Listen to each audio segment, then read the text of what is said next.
A biblical perspective on life, culture and current events. This is 2020 on Vision.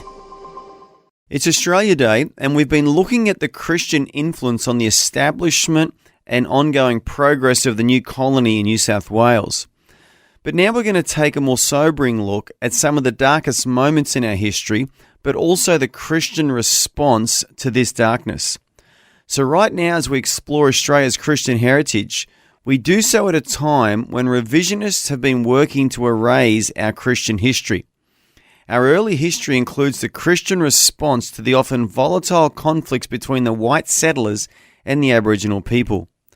Historian Dr. John Harris, who wrote the book One Blood, researching the early atrocities, says a balancing story of Christian reaction during this time is disappearing.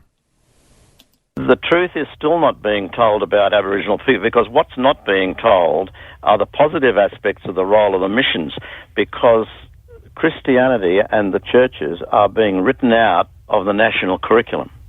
I know some people who are trying to do something about it, but it's very difficult to convince politicians that there should be more attention to Christianity and to churches in a national curriculum. And so the story of the courage and compassion of Christians, which balances in some way the criticisms of Christians, that story is not being told. And some will ask the questions, do we even have a dark or hidden history in Australia? And was the church truly a friend of the Aboriginal people? The truth emerges. The stories are sobering, and mass killings were a shameful threat to the reputation of the new colony. The killing of Aboriginal people in large numbers did not happen until pastoral industries started to extend to the north and west. I'll just give you some exact quotes from anthropologists Spencer and Gillen, who did a lot of work in Central Australia. Quote, "It is best to draw the veil over the past history of the relationship between the blackfellow and the white man." Stokes wrote in 1846, "We regret that the facts of Australia's colonisation must reach the eyes of posterity." Dr. Ferrara in 1903 worried that, quote, "Details of frontier violence in the northwest, if they get to the public ear, might affect West Australia's reputation abroad." Knight in 1895 refused to elaborate on the terrible Kilcoy poisoning in Queensland, where I might say hundreds of Aboriginal people were killed by putting arsenic in food. He said, "This should not be made public because it will harm the honour of the white race." And it wasn't only mass killings, but aggression, disease and sexual abuse that threatened the very existence of Aboriginal communities. Remember one thing that cannot be argued about, which almost tells the whole story in 3 or 4 words. It is this: that in the Lake Macquarie district, where missionary Lancelot Threlkeld was, he spoke of thousands of Aboriginal people, and he wrote, "Thousands have been reduced to hundreds, hundreds have been reduced to tens." And he spoke about physical aggression, sexual abuse, and European diseases. But we have a statistic, an official statistic.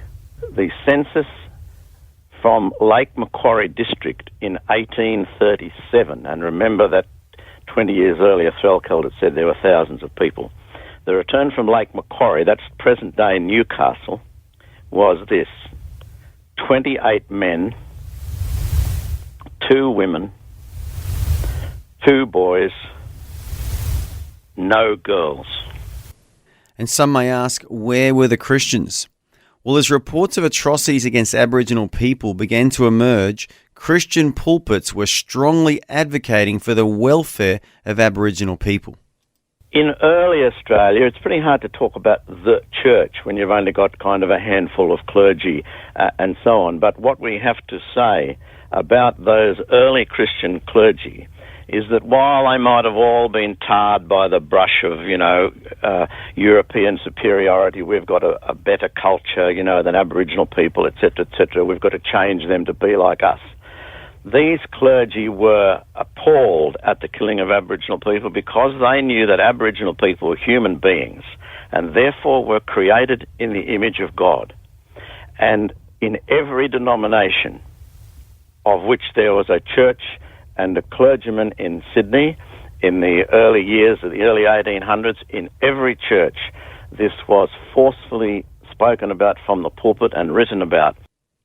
An example of this is in 1938, just before the famous second trial of 7 white men charged with the killing of 28 Aboriginal people at Mile Creek Station, which is in the New England district in New South Wales. A Baptist pastor, John Saunders, addressed his congregation. And his text was Isaiah 26, verse 21. For behold, the Lord cometh out of his place. He will punish the inhabitants of the earth for their iniquity. The earth shall also disclose her blood, and shall no more cover her slain. And that's a very powerful verse to have chosen to talk about the Mile Creek massacres. The Saviour died as much for the Aboriginal people as he did for you. In 1908, in the Northern Territory, the Anglican Church Missionary Society became aware that Aboriginal people were being shot by the hunting gangs of Eastern and African Pastoral Company.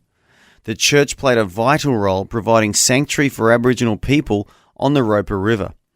Dr. John Harris describes eyewitness accounts. Over 200 Aboriginal people fled there from about 6 different tribe or language groups. And from those 200 people have come all the Aboriginal people of that part of the Northern Territory now.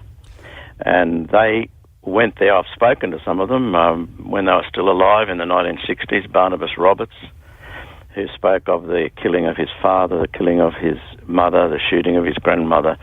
And he said, if the missionaries hadn't come, my people would be all gone. Mm. That's an Aboriginal person who saw it with his own eyes. Atrocities inflicted upon Aboriginal people are well documented. The story of courage and compassion of Christians, which balances the criticisms of Christians, needs to be told.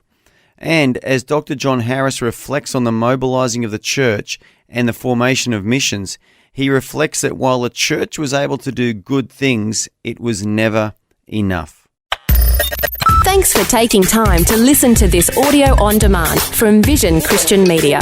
To find out more about us, go to vision.org.au.